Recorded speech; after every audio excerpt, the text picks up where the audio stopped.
ये जवानी बहुत काम वेदना प्रदान करने वाली है, इसलिए इसमें बहुत गलत काम हो जाते हैं, बड़े पाप बन जाते हैं। बड़े भाग्यशाली हैं जो अपने यौवन को पवित्र रखा। वो ही जगत को पावन करने वाले महात्मा हैं, उन्हीं के चरणों में कोटिशा बार बार नमन, जो अपनी जवानी को दूषित नहीं होने दिया। जिनकी यौवन अवस्था परम पवित्र व्यतीत हो गई, उनको क्या कहना, देर नहीं लगेगा, सिद्धावस्था आने में देर नहीं लगेगी। ये जो यौवन है बहुत ही मदांध करके, धर्म भ्रष्ट कर, किसी का भय नहीं मानता, न भगवान का, न गुरु का, न शास्त्र का, बस मनमानी आचरण। फिर जो दुर्गति के आचरण हुए उन्हीं के मिटाने में पूरा जीवन लग जाता है। ये ऐसा नहीं कि एक बार भोग लिया तो बस फिर छोड़ सकते हो, तुम्हारी ताकत नहीं। विषय चुगा जिन चुगय मन, चुगत कछुक सुख होए, फिर फांसी ऐसी लगे। ये जो फांसी, विषय चुगा केवल दिखाई दे रहा है, लेकिन उसमें जो बंधन है, जो जाल है, वो नहीं दिखाई दे रहा। जो ही तुमने चुगा तो उसका जो जाल है वो फंस जाएगा। फिर फांसी ऐसी लगे तेषम दुख न को। अब तो बस वही तृष्णा, वही चिंतन, वही गंदी बात। इसलिए यो व्याघ्री योषिता विस्मी व स्वादन्नम अर्थम महा, जो अपनी जवानी को पवित्रता से निर्वाह करने के लिए काम भोग की बात, काम भोग की क्रिया, काम भोग का चिंतन, ये भयंकर विषधारी सांप के समान समझता, नहीं काट लेगा, जहर चढ़ जाएगा। और स्वादन्नम अर्थम विषमी व, जितने ही स्वाद के पदार्थ हैं, बड़े स्वादिष्ट लगने वाले, ये सब विष हैं। ये नीच रसेंद्री खा खा के पुष्ट होती है और जनेन्द्रिय आदि से पाप कराती है। श्रीपाद कह रहे हैं, जीवन प्रभु के क्रंदन के लिए मिला है, रो रो कर व्यतीत करने के लिए मिला है। यही दोष हमको प्रभु का प्रेम प्राप्त नहीं होने देते। जवानी को संभालो, पवित्र रखो। कैसे? बोले विस्म्यु स्वादन्नमर्थम, ये जो स्वाद अन्न पाने की चाहत हो गई है, बहुत खतरनाक है। ये रसगुल्ला नहीं है, ये बिस्गुल्ला है। जितना खाओगे अच्छे अच्छे पदार्थ, उतना ही भोग वासना बढ़ेगी। जितना भोग क्रिया करोगे, किसी की जरूरत नहीं, अपने आप नष्ट हो जाओगे। कोई किसी को मारता नहीं, अपना कर्म ही हमारा नाश कर देता है। इसलिए विस्म्यु स्वादन्नर्थम, स्वादन्न के लिए विष के समान उसको देखो। जवानी को पवित्र रखने के लिए भोग क्रिया, भोग चिंतन, भोग वार्ता, इसको ऐसे समझो जैसे फुफकारता हुआ काला सर्प हो। बस नजदीक गए तो डस लेगा, जहर चढ़ जाएगा। नर्थ प्रायम साधु लोक मिलनम सर्वार्थ विभ्रंशवत, ये महाअनर्थकारी असाधु आचरण करने वालों से दूर रहे, इनका कभी संग न होने पावे। जो जनेन्द्री रसेंद्री के गुलाम है, इनका संग ना होने पावे, नहीं ये संग नष्ट कर देगा।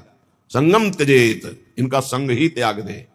सर्व संगोपहो हिमाम, सत्संग के द्वारा प्राप्त विवेक से सात संगों का त्याग कर दे, जो भजन रंग में बाधा पहुंचाने वाले हैं। डरना नहीं चाहिए।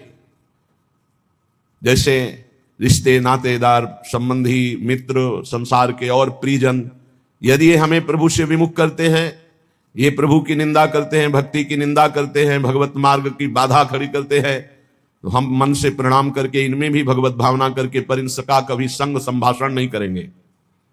श्रीपाद के अनर्थ प्राय मसाध लोक मिलनो सर्वार्थ विभ्रंशवत, ये अनर्थ पैदा करने वाले असाधु भगवत मार्ग के विमुख जो है, इनका कभी संग मत करो। ये आपके परमार्थ स्वार्थ सबका नाश कर देंगे। बहुत सुंदर कभी कभी कृपा होती है और अवहेलना हो जाती है कृपा की। फिर जीव जो पछताता है, अब जो हृदय में बिना भजन किए आनंद की स्फूर्ति होती है गुरुजनों की कृपा से, तो उसको रोकने के लिए तप की, साधना की, संयम की बाढ़ लगानी चाहिए। नहीं तो चढ़ के मैन तुरंग पर चलिबो पावक मां, यही प्रेम पंथ अति कठिन है, सबको निभतना है। भक्ति ईर्ष्या का विषय नहीं, जो ईर्ष्या करते हैं। जैसे कल या परसों एकांतिक में एक भक्त भाव वाले बहुत प्रवीण, वो कह रहे थे कि आपसे जब कोई हंस के बात करता है या आपका कोई सत्संग सुनता है तो मुझे बहुत जलन होती है, लगता है सिर्फ मेरे महाराज जी हैं, इनसे कोई बात नहीं करेगा। वो भाई भाव तो तुम्हारा प्रीता कहे, लेकिन ये संसारिक है। जो हरिवंश को नाम सुनावे, तन मन प्राण तासु बलिहारी, ये भक्ति का हमारे गुरुदेव को, हमारे इष्ट को जो पुकारे, जो सुने, जो देखे, उसकी चरण रज लेके माथे पे, आप धन्य है, आप हमारे गुरुदेव से प्यार करते हैं, हम आपको प्राणों से भी अधिक प्यार करते हैं। जो हरिवंश उपासक सेवय सदा सेवता के चरण विचारी, ईर्ष्या थोड़ी, ये कोई संसारिक मार्ग थोड़ी है। हमारे प्रभु का यश गा रहा है, हमारे प्रभु का नाम जप कर रहा है, तो हम उसकी जूठन लेंगे, उसका चरणामृत लेंगे, उसको बार बार प्रणाम करेंगे। नर्थ प्राय मशाद लोक मिलनम सर्वार्थ विभ्रंशवत। अगर कहीं ऐसे असाधु भाव वाले, चाहे माँ हो, पिता हो, भाई हो, बंधु हो, रिश्ता हो, नाता हो, कुछ भी हो, जो हमें प्रिया प्रीतम से विमुख कर दे, बहुत अनंत जन्मों से भटकने के बाद आज मार्ग मिला, और मार्ग में आकर के नहीं नहीं, कदापि नहीं। नर्थ प्रायमसाधु लोक मिलनम सर्वार्थ विभ्रंशवत। कोई भी हो, अब दांव लगा है प्रिया प्रीतम के मिलन का, अब गुंजाइश नहीं है, अब नहीं। कोई भी हो, अपना मन अपना प्राण भी त्याग करना पड़े तो कोई बात नहीं, प्राण भी त्याग कर देंगे, लेकिन प्रिया प्रीतम को नहीं। किंचन मात्र परिग्रहम गृहमिव स्वात्म इंद्रियम शत्रुवत। मुझे किंचन मात्र भी वो परिग्रह, वो दान, वो संग्रह नहीं करना जिससे हमारे प्रिया प्रीतम छूट जाए, उसी का चिंतन चलता रहे। नहीं, जो परिग्रह, जो दान, जो संग्रह प्रिया प्रीतम से विमुख कर दे, महाअनिष्टकारी, मुझे नहीं स्वीकार करना। किंचन मात्र परिग्रहम गृहमिव स्वात्मेंद्रियम शत्रुवत। दुश्मन के समान देखे परिग्रह को, क्योंकि वो प्रिया प्रीतम से विमुख कर दे। मन्नेत प्रणयी हरौ सही वसेत साध्वत्र वृंदावने। वही वृंदावन में मेरी मान्यता है कि वास का उत्तम फल प्राप्त कर पाता है, जो जवानी को दूषित नहीं होने देता, जो स्वाद अन्न में विषवत भावना रखता है, जो परिवार सुहृद मित्रगण जो भगवत विरोधी भाव प्रकट करते हैं उनसे बिल्कुल दूर, सर्वार्थ विभ्रंशवत, ये सब कुछ नाश कर देंगे, ऐसे भागो दूर। किंचन मात्र परिग्रहम गृहम स्वात्मेंद्रियम शत्रुवत। अपनी इंद्रियों के भोग विलासिता का कोई भी परिग्रह, कोई भी दान पुण्य ऐसा न स्वीकार करे जो प्रिया प्रीतम से विमुख कर दे। मन्नेत प्रणयी हरो सही वसेत साध्वत्र वृंदावनम। वही साधु स्वभाव वाला वृंदावन वास का परम उत्तम लाभ प्राप्त करता है। संत वाणी, महापुरुषों के वचन भगवत प्राप्ति को बहुत जल्दी प्रकाशित करते हैं, पुष्ट करते हैं। उपासक ये समझ ले कि ये चार बातें बड़े ही भाग्यशाली को प्राप्त होती हैं। पहला मनुष्यत्व, दूसरा धर्म श्रवण, तीसरा विशिष्ट श्रद्धा, और चौथा संयम पूर्ण परमार्थ। मनुष्य शरीर ये किसी कर्म के फल से नहीं मिला है, भगवान की कृपा से मिला है। कबहू ककरि करुणा नर देही, देत ईश बिनु हेतु सनेही। बड़ी कृपा, दुर्लभो मानुषो देहो, जगह जगह शास्त्रों में आया है। मनुष्यत्व, बड़े भाग्यशाली जिनको मानव देह की प्राप्ति हुई। मानव देह प्राप्त करके दूसरा महाभाग्य सत्संग, धर्म श्रवणम, धर्म शास्त्र से युक्त सत्संग। मनमानी, एक दक्षिण की वार्ता, एक उत्तर की वार्ता, कोई तुकतान ही नहीं मिल रहा, क्या कहना चाहते समझे में नहीं आता, बताना क्या चाहते हैं। तस्मात् शास्त्रम प्रमाणम थे, शास्त्र प्रमाणित, महापुरुषों से प्रमाणित जो वाक्य, उसे सत्संग कहते हैं। अपना अनुभव, शास्त्र सम्मत महापुरुषों के अनुभव, इन्हीं की चर्चा को सत्संग कहते हैं, मनोरंजन को सत्संग नहीं कहते। धर्म श्रवण सत्संग, ये बड़ी दुर्लभ बात है। मनुष्य शरीर मिला और सत्संग मिला। अब सत्संग में अगला है श्रद्धा, जो सुना उसको धारण किया। जो मनुष्य शरीर प्राप्त करके अवनीत स्वभाव के होते हैं, उद्दंड स्वभाव के होते हैं, ना उनको नमन भक्ति आती है, ना उनको, एक उद्दंड स्वभाव, ऐसे सत्संग में जाकर भी कुछ लाभ नहीं ले पाते। खलऊ करें भली पाई सुसंगु, मिटे न मलिन स्वभाव भंगु। वो अभिमानी जन, वो दुष्ट स्वभाव वाले, भगवान की कृपा हुई, साधु दर्शन साधु संग, लेकिन वो लाभ नहीं ले पाते। अवनीत को विपत्ति ही मिलती है, भगवत संपत्ति नहीं।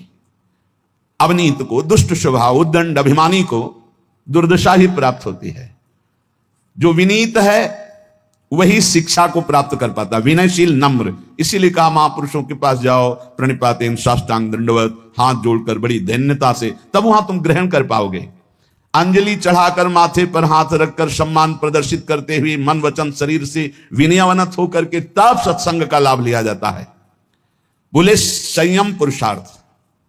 अब जो सत्संग में सुना, पूर्ण विश्वास के साथ वैसे ही संयम और खूब परमार्थ का पुरुषार्थ, जान लगा करके, एक बार जैसे कहा, दांती पीसते हुए कमर कस के हमको चढ़ जाना इस चढ़ाई पर। निरंतर नाम जप, निरंतर भजन, असत आचरणों का त्याग।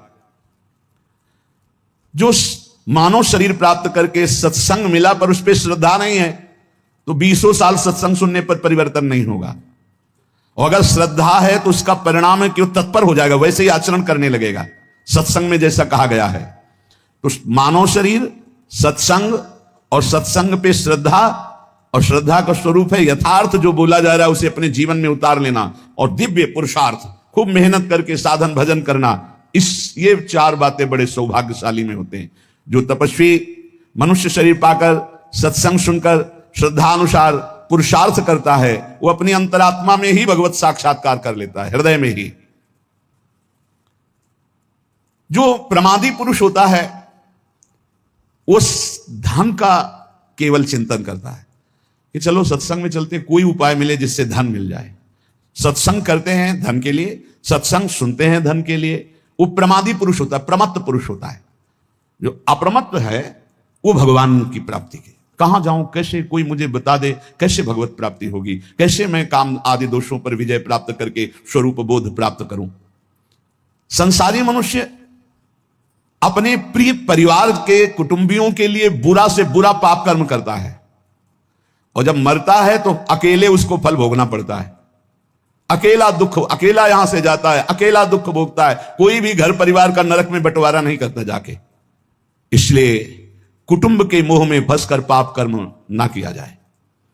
जो संयम नियम पूर्वक जीवन व्यतीत करता है वही इन भोगों से बच पाता है। नहीं तो एक काम भोग इतना लुभावना है कि बड़े बड़े संयमी पुरुषों का मन आकृष्ट हो जाता है और भ्रष्ट हो जाते हैं। साधक हर समय अंतःकरण की शोध करता रहे कि कहीं काम ने दबाव तो नहीं कर दिया, कहीं क्रोध तो हमारे अंतःकरण पर प्रभाव नहीं कर रहा, कहीं अहंकार तो नहीं छा रहा है। अगर ऐसा है तो संपूर्ण माया अपना प्रभाव दिखा देगी। काम क्रोध अहंकार हृदय में है तो सावधान। जैसे वृक्ष का पत्ता पतझड़ ऋतुकालिक रात्रि समूह के बीत जाने पर पीला होकर गिर जाता है, ऐसे ही तुम्हारी आयु समाप्त होने पर यह शरीर नष्ट हो जाएगा। इसलिए एक क्षण भी पाप कर्म में मत लगाओ। जैसे ओस की बूंद ऐसे पत्ते पर हिलक रही है, बस वो गिरने ही वाली है, ऐसे ही तुम्हारा जीवन नष्ट होने वाला है। इसलिए तुम एक क्षण भी असावधान मत रहो, हर समय नाम जप करो। पता नहीं वो बूंद कब गिर जाए। जैसे पानी का बुलबुला बस फूटने वाला है, जितने सेकंड टिका हुआ है, ऐसे ही तुम्हारा शरीर नष्ट होने वाला है। जितने श्वास टिकी हुई है बस क्या करो। इसलिए तुम एक क्षण भी असावधान न रहो, हर समय राधा राधा कहो। अनेक प्रकार के विघ्नों से युक्त अत्यंत अल्प आयु है। इस अल्प आयु वाले मानव देह को प्राप्त करके बहुत शीघ्र भगवत प्राप्ति कर लो, एक क्षण भी प्रमाद न करो। जैसे कमल शरत काल के निर्मल जल को भी नहीं छूता, अलिप्त रहता है, उसी प्रकार तू संसार की समस्त भोगासक्तियों से अलिप्त रह। कोई भी स्नेह बंधन तुझे विवश न कर पावे। क्षण भर भी प्रमाद मत कर, निरंतर भजन कर। जीव मोहवशाद इस मायाजनित दुख को सुख मानकर भोगने के लिए प्रयासरत है और परम सुख मोक्ष या भगवत प्राप्ति की चाह ही नहीं कर रहा। ये दुखालय में दुख में वो सुख खोज रहा है। इंद्रियों को इनके विषयों में जाने की ढील मत दो। 5 में से 5 ना संभाल पाओ तो 2 संभाल लो, एक रसेंद्री और एक जनेंद्री। अगर इन 2 में से दोनों ना संभाल पाओ तो एक संभाल लो, रसेंद्री। जनेंद्री ठीक हो जाएगी। ना तू किसी से द्वेष कर, ना रोष कर, ना किसी से राग कर। इसी जन्म में तू भजन बल से भगवत प्राप्ति कर ले, जन्म मरण चक्र को मिटा दे। देखो शास्त्र और श्रुतियों का अंत नहीं, कितना पढ़ोगे, इतने परमार्थ के मार्ग हैं, कितना तुम जानकारी करोगे। अतः मेरी सीख मान लो, जरा मरण से मुक्त होने के लिए ज्यादा पढ़ने लिखने की जरूरत नहीं है। राधा राधा राधा राधा नाम रटने की जरूरत है। इतने शास्त्र हैं, कहां तक पढ़ोगे, इतने सिद्धांत है, कहां तक जानोगे। सबकी बात जान लो। नाम जप करने वाले के हृदय में शुद्ध ज्ञान शुद्ध प्रेम प्रकाशित हो जाता है। यदि तुम्हें यमदूतों से बचना है तो ऐसा दुर्वचन मत बोलो कि किसी का हृदय घायल हो जाए। ऐसे हैं बोलने वाले कि बिना बाण के हृदय को घायल कर दे। किसी की जीविका को मत छीनो कि एकांत में बैठ के रो दे। देख लो, अगर यमदूतों से बचना है, किसी को ऐसा मत बोलो कि एकांत में बैठकर तुम्हारे वचनों को याद करके दुखी हो जाए। किसी की जीविका को मत छीनो, उसे गरीब मत जानो, उसे अनाथ मत जानो। दीनानाथ प्रभु हैं, दुखिया को न सताइए। और दुखिया देगा रोए, उसका कोई बल नहीं। और जब दुखिया के मुखिया सुने तब तेरी गति का होए। ये होश में रहे। कह रहे किसी असहाय का धन मत छीन लेना, उसकी जीविका मत छीन लेना। वो असमर्थ है, वो जितने आंसू गिराएगा तुम फिर उसका हिसाब नहीं दे सकते हो। इसलिए धर्म से रहो। धर्म का स्वरूप है शास्त्र के अनुसार जीवन, दूसरों को सुख पहुंचाना। अधिक क्या कहूं, जो अपने से प्रतिकूलता का व्यवहार करे उसके साथ कभी प्रतिकूल व्यवहार मत करो। जो अपनी शारीरिक चेष्टाएं हैं उज्जवल हो, न्याय युक्त हो, धर्म युक्त हो, कभी यमराज के दूत तुम्हें छुएंगे भी नहीं। अरे साधक, ये रसेंद्री को सुधार लो। अलग अलग महापुरुष कहे ये स्वादिष्ट भोजन नहीं, ये पूरा जीवन बर्बाद करने वाली वस्तु है। खाते खाते मर गए, कभी तृप्ति नहीं, कभी तृप्ति नहीं। ये दुष्ट गजब हो गया, भोगते भोगते मर गए। कभी इतना ही कहती कि बस आज क्या, ये हाथ ऐसा ऐसा बना ले, ये वो, खाते खाते पूरा जीवन व्यतीत हो गया। हाँ खाओ, बचाओ, सोचो जरा, कभी उबो यार, खाते खाते उबो, कभी भोगते भोगते उबो। बहुत बहुत विचित्र है, बहुत विचित्र है। रसेंद्र इसीलिए बार बार महापुरुष कहे स्वादिष्ट भोजन से बचो, ये जीवन का नाश करने वाला है। ये कोई सौभाग्य नहीं कि हमें मनमानी बहुत सुंदर भोजन मिल रहा है। देखो स्वाद के चक्कर में ही मछली फंस जाती है। वो कांटे में होता है चारा, चारे के लोभ से ऐसे उसको कांटा नहीं दिखाई देता, चारा दिखाई देता है। ऐसे ही साधक स्वादिष्ट भोजन के अंदर एक कांटा है, आसक्ति भोगों की, जो जनेंद्री को प्रबल करके वासना में लगा देगी। और सुनो, किसी के रूप में मत फंस जाना। पांच भौतिक ये रूप अगर नेत्रों को प्रिय लगने लगे तो प्रियालाल के रूप देखने का अधिकार खो दोगे। अरे जीव, तू एकमात्र भगवत प्राप्ति के लिए मानव देह में आए, इसलिए रसेंद्री, जनेंद्री, घ्राणेंद्री, श्रवणेंद्री, त्वगेंद्री सबको संभालो और प्रभु के चरणों में लग जाओ। एक आदमी जानता है सब कुछ पर करता नहीं है, तो क्या फायदा जानकारी का? शास्त्रों के स्वाध्याय का, संत समागम का क्या लाभ मिला? तुम्हें बहुत जानकारी है पर तुम अपने आचरणों पे नहीं उतारते हो। एक आदमी है जानता नहीं पर जितना जाना चल दिया वो पहुंच जाएगा। इसलिए ज्यादा शास्त्रों की जानकारी के चक्कर में मत पड़ो। जितना जानते हो उतना आचरण में उतार लो। वही मोक्ष पाता है जो जितना जानता है उतना आचरण में उतार लेता है। जो सच्चा साधक होता है वो अंदर में अपने जितनी जानकारी है उसके अनुसार चलता है। वो कभी विपत्ति से विचलित नहीं होता।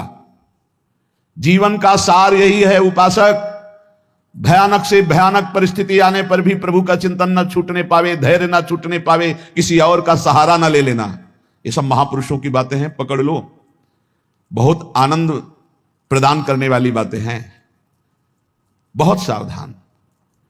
अय उपासक, जीवन का सार यह है कि भयानक से भयानक विपत्ति आवे, तुम्हें अपने धर्म से न डिगा पावे। दुनिया में रहते हुए दुनिया का कोई भी व्यक्ति और भोग तुम्हें आकर्षित न कर पावे। देखो भाई, देख लो, दुनिया में रहते हुए दुनिया का कोई व्यक्ति का भरोसा न हो और कोई भोग आकर्षण न कर पावे। हमारी चाहे अंग अंग काट दिया जाए पर हम अपने धर्म को नहीं छोड़ सकते। ऐसे निष्ठावान हम अपने धर्म, देखो यहां काटने मारने की तो कोई बात है नहीं, थोड़ा प्रलोभन आया और भ्रष्ट हो जाते हैं। अरे कह रहे हैं, यहां लिखा है उपासक, भयानक से भयानक विपत्ति की परिस्थिति में भी अपनी निष्ठा से चलायमान नहीं होना है। चाहे काट दिया जाए तो भी हम अपनी निष्ठा से चलायमान नहीं, तभी भगवत मार्ग पुष्ट होता है। पाप कर्म में कभी रति मत करना। ध्यान से सुनो, जो प्रश्न करते हैं कि पापी लोग बड़े सुखी दिखाई देते हैं, ये ताजे दूध की भांति पाप कर्म होता है। जैसे ताजा दूध न फटता है तुरंत और न विकार को प्राप्त होता है, पर आगे चल करके वो दुर्गंध युक्त हो जाएगा। ऐसे अभी अभी पाप हुआ है तो पूर्व के पुण्य काम कर रहे, सब काम बनता चला जाए, लेकिन वो पाप कर्म ढकी हुई आग के समान है। जिस दिन वो अपना रूप धारण करेगा भस्म कर देगा, तुम्हें नष्ट कर देगा। इसलिए जब तक तुम्हारा पाप भजन के बल से नष्ट नहीं हो जाता, तुम्हारा पीछा करता विश्व में कहीं भाग के चले जाओ, वहीं तुम्हें दंड दे देगा तुम्हारा पाप कर्म। मत एकत्रित करो पाप कर्म, डरो पाप कर्म करने से। वो सुरक्षित तब तक पीछा करेगा जब तक तुम्हारा नाश नहीं कर देगा। दुष्ट स्वभाव के मित्रों का कभी भी संग ना करो। उत्तम स्वभाव वाले ही भगवत मार्ग के पथिकों से मित्रता करो, सब पर भगवत भाव पर दोस्ती नहीं। जैसे ठोस पहाड़ को हवा नहीं उखाड़ सकती, ऐसे ही निष्ठावान को कोई विपत्ति निंदा विचलित नहीं कर सकती। जैसे सारथी घोड़ों की लगाम खींचे हुए सही मार्ग पर चलाता है, ऐसे ही अपनी बुद्धि को पवित्र रखो, इंद्रिय रूपी घोड़ों की लगाम रूपी मन को खींच करके सतमार्ग पर चलाते रहे। बुद्धि शुद्ध कैसे होती? इस भजन सारथी सुजाना। इष्ट देव का भजन करो तो सारथी सुजान, बुद्धि बहुत ज्ञानमयी हो जाएगी। यदि तुमसे कोई पाप बन जाए तो दोबारा करना मत, तो तत्काल उस पाप का प्रायश्चित करके उसे भस्म कर दो, नहीं वो तुम्हें नष्ट कर देगा। दोबारा करना नहीं। और जो हो गया है उसका महापुरुषों से पूछो क्या प्रायश्चित है, और वो जो बता दे वही कर दो, उससे भस्म हो जाएगा।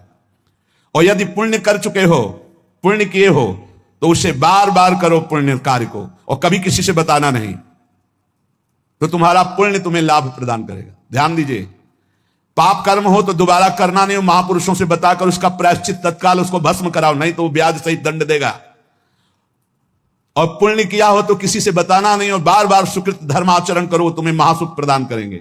लेकिन पाप करोगे तो कोई जान भी नहीं पाएगा, पुण्य करोगे तो माइक से हल्ला मचाओगे, 4 लोगों को बताओगे, पोस्टर भी छपवा देते हैं। इससे क्या होगा? सब खत्म हो गया। जितने लोग देखते जाएंगे सुकृत के अधिकारी हो जाएंगे, तुम्हारा सारा सुकृत नष्ट होता जाएगा। सिद्धांत को समझो, पुण्यात्मा पोस्टर नहीं छपवाते। यदि पुण्य बन जाए तो कभी जबान से मत कहो किसी को कोई जान न पावे, पर अहंकार चैन नहीं लेने देता, वो बताता है। एक भगत जी आए तो बार बार बीच में एकांतिक में बोल उठते, भारत के जितने तीर्थ हैं 5-5 बार गए हम, ठीक है। फिर बीच में बद्री नारायण कहां कई बार गए हम, कई बार। ये अहंकार देखो, शास्त्र संत महापुरुषों के वचन, पुण्य करो जबान से न निकलने पावे, कोई जान न पावे, और पुण्य बार बार करो और भगवान को समर्पित कर दो।